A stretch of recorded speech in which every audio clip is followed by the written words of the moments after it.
Se sugirió la posibilidad de un proyecto que grave las grandes fortunas por única vez como un impuesto extraordinario, y eso provocó una avalancha mediático-política muy severa. Sí, se da una situación paradójica, porque por un lado generó ese ruido que vos planteás, y al mismo tiempo todas las encuestas marcan de que hay una opinión mayoritaria muy contundente, ¿no? En la sociedad. Sí. El ruido es un ruido, obviamente, que tiene capacidad de hacer un sector minoritario pero con mucho poder, pero no necesariamente es la opinión de un sector significativo de la sociedad argentina que piensa que es una barbaridad cobrarle en un contexto de emergencia, pedirle una contribución extraordinaria a los sectores de grandes fortunas, digamos, ¿no?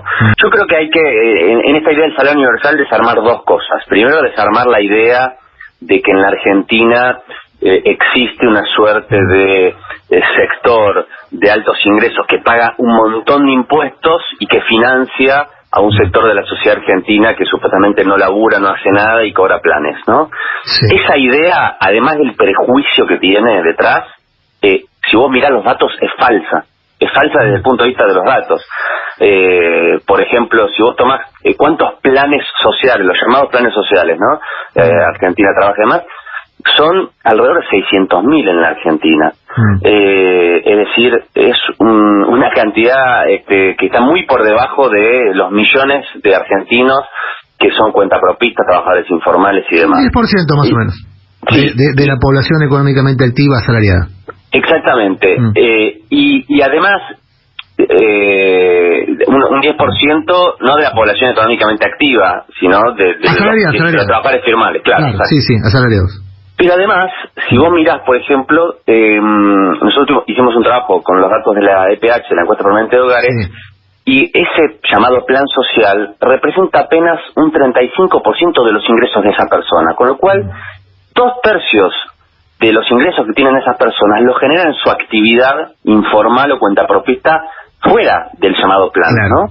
Y si vos mirás qué pasa por el lado de los impuestos, la realidad es que tenemos una estructura tributaria que más bien es regresiva, pero no comparado con lo que sería el mundo ideal, comparado con lo que tienen los países del promedio de la OCDE, digamos, ¿no? Entonces, yo creo que hay que desarmar esa idea.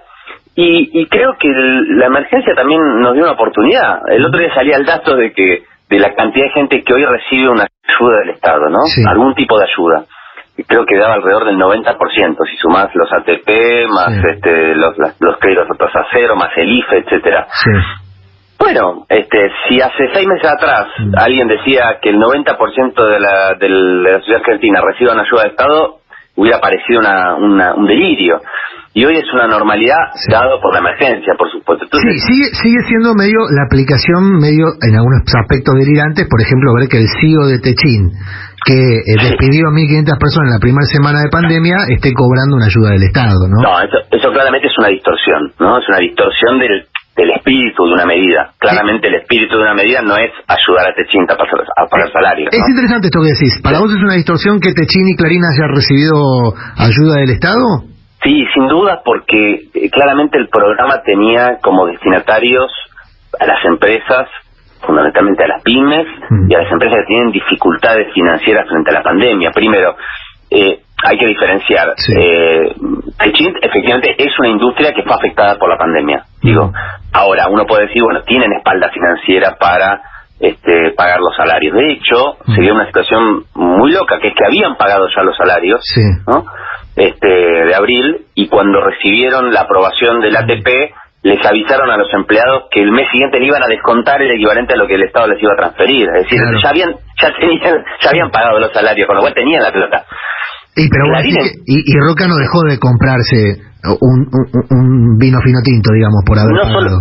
No solo no dejó de comprarse un fino vino tinto, sino que figura dentro del ranking de los jugadores. Obvio, que conocimos hace pocos días del periodo del macrismo, digamos, ¿no? Porque acá hay una cuestión, cuando hablamos de las grandes fortunas y el impuesto a la riqueza, probablemente si hacemos el cruce, van a ser prácticamente los mismos sectores que serían afectados por este impuesto a las grandes fortunas que los sectores que estuvieron fugando divisas a lo loco en los últimos 4 años en Argentina, ¿no? Que por lo tanto dolarizaron sus ganancias, las sacaron de la economía, tuvieron ganancias extraordinarias. Esos sectores yo creo que en algún momento nos vamos a tener que dar cuenta de que si no logramos que una parte de esa guita vuelva a la Argentina, que esos sectores tuvieron ganancias extraordinarias empiecen a pagar más impuestos, no va a haber manera de lograr que ese otro sector de la sociedad argentina se termine de hundir con la crisis.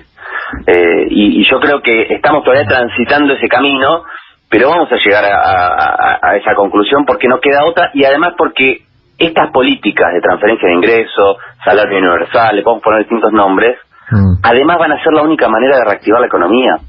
Porque también acá el problema que tenés no es solamente la distribución del ingreso, sino cómo haces para levantar una economía que va a quedar en una situación de símil posguerra, digamos, ¿no? Sí. En todo el mundo. ¿Cómo haces para levantarla? Bueno, hay que pensar. Alguien decía hay que hacer como un plan Marshall. Sí. Bueno, un plan Marshall es eso, es poner mucha guita en los sectores que te pueden dinamizar, y una política de transferencia de ingresos de esta naturaleza creo que sería un instrumento formidable para eso. Hablas das unas cifras muy ciertas sobre, en realidad, cómo funciona el mapa de los planes sociales en Argentina. Sin embargo, en el sentido común y en la construcción de pensamiento social, la cuestión del planero está muy instaurada y sobre todo, utilizada por los operadores para justificar a sus acciones políticas. ¿Cómo crees que se desarticula ese discurso o qué herramientas puede utilizar el gobierno también para desarticularlo? Uno frente a ese prejuicio puede tomar dos actitudes. Uno es decirle, no seas insensible, no seas tan falto de empatía, esa persona que cobra un plan sufre, la pasa mal, no tuvo las mismas oportunidades que vos, sea un poco más solidario. Ese es un punto de vista que creo que es correcto. Yo trato de complementar ese punto de vista con otro, que es, además de que si pensás eso no sos solidario, no tenés empatía, estás equivocado, te basás en datos falsos. No es cierto lo que decís, no es cierto que en la Argentina está lleno de planeros, no es cierto que la gente que cobra un plan vive del plan, no vive del plan, pues fundamentalmente vive de otras cosas, no es cierto que no labura un montón, solamente que labura en trabajos que no son retribuidos por el mercado, porque el mercado no retribuye dignamente a una persona que junta cartones en la calle, pero esa persona que junta cartones a lo mejor labura 8, 10, 12 horas por día y hace un trabajo que es socialmente necesario. Hay que salir de la dicotomía de los que trabajan versus los que no trabajan, los que pagan impuestos versus los que no pagan impuestos, porque esa creencia de que hay un sector que no labura viene asociada con la idea de que hay un sector que no paga impuestos, cuando en realidad si vos mirás la estructura tributaria en Argentina, probablemente pague más impuestos ese cartonero cuando compra alimentos en el almacén que un inversor financiero que no paga impuestos a la renta financiera o evade permanentemente el impuesto a las ganancias. Entonces, lo que quiero decir es, hay que ir desarmando esas ideas, porque son ideas que están construidas para defender los intereses de un pequeño sector, un 1% de la sociedad argentina. Y te agradecemos muchísimo, la verdad que nos quedamos hablando, la agenda es muy extensa y hay muchos temas para conversar, aparte tenés claridad para explicar, así que siempre es muy agradable conversar contigo, te agradecemos esta charla. A ustedes, un gran abrazo. Muy amable.